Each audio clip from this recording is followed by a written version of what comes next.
اس کے بعد اگلا سوال تقدیر سے متعلقہ، تقدیر پر ایمان لانے کے کتنے درجے ہیں، اس کی کیا دلیلیں ہیں؟ اور یہ سوال پہلے سے اٹیچ ہے، کیونکہ تقدیر پر ایمان لانے کے درجے، تقدیر کی تعریف اسی سے مکمل ہوتی ہے۔ تقدیر پر ایمان لانے کے چار درجے ہیں۔ علم ہے کہ اللہ تعالیٰ کو پہلے سے ہر چیز کا علم تھا، اور کتابت ہے کہ اللہ نے اپنے علم کے مطابق اس کو لکھ دیا ہے۔ اللہ کی مشیت ہے کہ اللہ نے جو مقدر کیا ہے اپنی مشیت، اپنی حکمت سے کیا ہے، وہ اس کو کروانے والا، لکھوانے والا نہیں ہے۔ تخلیق ہے کہ اللہ نے جو مقدر کیا اپنے علم کے مطابق، اپنی مشیت کے مطابق اس کو پیدا کر دیا، اس کو پیدا کر۔ تخلیق کے معنی پیدا کرنا، تخلیق خلق سے پیدا کرنا۔ تو تقدیر کے 4 درجے۔ پہلا درجہ کیا ہے؟ علم، کہ اللہ کو ہر چیز کا پہلے سے علم ہے، اس علم کو اللہ نے کتابت کے لکھ دیا۔ دوسرا درجہ کتابت کا۔ تیسرا مشیت کا، کہ اللہ نے جو لکھا، جو مقدر کیا اپنے مشیت کے ساتھ، اپنی حکمت کے ساتھ کیا، اپنی مرضی سے کیا، اور جو مقدر کیا تھا اس کو اسی طریقے سے پیدا کر دیا، تخلیق۔ تو یہ ہے تقدیر کے 4 مراحل۔ پہلا درجہ اللہ کو ہر تقدیر کا علم ہونا، اس کی دلیلیں آگے آئیں گی۔ دلیلیں کیا ہیں؟ پہلے درجے کی دلیل وَأَنَّ اللَّهَ قَدْ أَحَاطَ بِكُلِّ شَيْءٍ عِلْمًا، اور یہ کہ اللہ تعالیٰ اپنے علم سے ہر چیز کا احاطہ کیے ہوئے ہیں۔ اللہ کو پہلے سے ہر چیز کا پتہ ہے۔ اور احاطہ کرنے کا معنی کیا ہوتا ہے؟ گھیرا تو ہے، لیکن گھیرے کا مفہوم کیا ہے؟ کہ اس کا اول آخر ہر چیز اس کا علم ہو۔ کیونکہ بعض اوقات ہمیں کسی چیز کا علم ہوتا ہے لیکن اس کے کسی خاص حصے کے لیے، کسی ایک جز کو جانتے ہیں، کسی ایک سائڈ سے اس کو جانتے ہیں، یا کچھ حصہ اس کا معلوم ہوتا ہے ہم کو۔ لیکن اللہ تعالیٰ قد احاط بكل شيء علما، اللہ نے ہر چیز کا احاطہ کیا ہوا، اس کا علم، اس کے علم نے احاطہ کیا ہوا ہے۔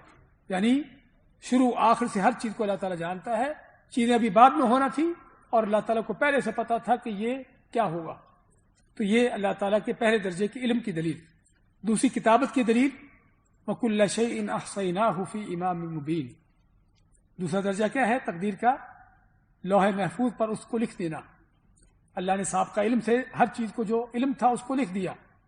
اور لکھنے کی دلیل وَكُلَّ شَيْءٍ أَحْصَيْنَاهُ، اور ہر چیز کو ہم نے شمار کر لیا، یعنی لکھ دیا فی امام مبین۔ امام مبین سے مراد کیا ہے؟ لوح محفوظ۔ ویسے تو امام کے معنی جو بڑی چیز ہے، مبین کھلی، یعنی بڑی کھلی کتاب، اور اس سے مراد کیا ہے؟ لوح محفوظ، کہ ہم نے ہر چیز کو لوح محفوظ میں شمار کر لیا، یعنی لکھ دیا ہے۔ تو یہ کتابت کی دلیل۔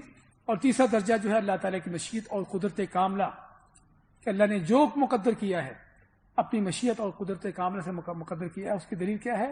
وَمَا تَشَاءُونَ إِلَّا أَن يَشَاءَ اللَّهُ، اور جو تم چاہتے مگر یہ کہ اللہ تعالیٰ چاہے۔ کہ کائنات میں جو بھی کچھ ہو رہا ہے اللہ تعالیٰ کی مشیت اور مرضی کے ساتھ ہو رہا ہے، اس کے بغیر کچھ نہیں ہو سکتا۔ چوتھا درجہ کیا ہے؟ اس بات پر ایمان کہ اللہ تعالیٰ ہر چیز کا خالق ہے۔ اللہ نے جس چیز کو مقدر کیا ہے اپنے سابقہ علم سے، اس کو اپنی مشیت کے ساتھ اسی طرح اس کو پیدا کر دیا ہے۔ چیزوں کو بھی پیدا کیا اور ان چیزوں کے اعمال و کردار کو بھی پیدا کیا۔ انسانوں کو پیدا کیا اور انسان نے جو کچھ کرنا تھا اس کو بھی پیدا کر دیا۔ کیا فرمایا اللہ تعالیٰ نے؟ وَاللَّهُ خَلَقَكُمْ وَمَا تَعْمَلُونَ، اللہ نے تم کو بھی پیدا کیا ہے اور جو تم کرتے ہو اس کو بھی پیدا کیا ہے۔ کیا مطلب؟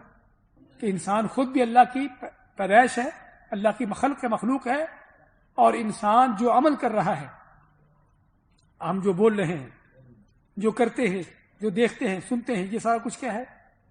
یہ بھی اللہ کی تخلیق ہے، یہ بھی اللہ نے پیدا کیا ہوا ہے۔ یعنی ہمارے اعمال بھی اللہ کی طرف سے پیدا شدہ ہے۔ واللہ خلقکم، اللہ نے تم کو پیدا کیا، وما تعملون، اور جو تم عمل کرتے ہو اس کو بھی اللہ نے پیدا کیا ہے، اس کو بھی اللہ نے پیدا کیا ہے۔ اچھا، اگر اس کا معنی یہ ہے کہ پھر اللہ نے پیدا کیا ہے تو پھر جو نیکی برائی انسان کر رہا ہے تو یہ تو پھر اللہ تعالیٰ کی پیدا شدہ ہے۔ انسان کا پھر اس میں کیا کردار ہے؟ انسان کو اس میں اختیار یہ ہے کہ اللہ نے جو پیدا کیا ہے اللہ نے اپنے سابقہ علم سے کیا ہے۔ فرعون کا کفر اللہ کو پتا تھا کہ کافر ہوگا، تو اس کا کفر کا عمل اللہ تعالیٰ کی طرف سے پیدا شدہ ہے۔ کیوں پیدا شدہ ہے؟ کیونکہ اللہ تعالیٰ کو پتا تھا کہ کافر ہوگا، اللہ نے اس لیے اس کا یہ عمل لکھا، اس کے مقدر میں لکھا، اس کی تقدیر میں لکھا، اس پر مقدر کر دیا، کیونکہ اس کو پہلے سے پتا تھا کہ یہ کافر ہوگا۔ ابو بکر کا ایمان، اللہ تعالیٰ کو پہلے سے پتا تھا کہ ابو بکر ایمان لائے گا، تو اپنے سابقہ علم سے، وہ دیکھیے ہم نے تقدیر کے جو 4 درجے پڑھے وہ یہاں پر آئیں گے کہ اللہ نے اللہ کو پہلے سے پتا تھا، علم تھا ابو بکر کے ایمان کا، اس کو لکھ دیا لوح محفوظ میں، سمجھے نا؟ اپنی مشیت کے ساتھ ابو بکر کے اس ایمان کو اس کی تخلیق کر دی، پیدا کر دیا کہ ابو بکر واقعی ایمان لائے گا، ابو بکر کو پیدا کیا اور ابو بکر کے ایمان کا۔ تو یہ تقدیر کے 4 مراحل۔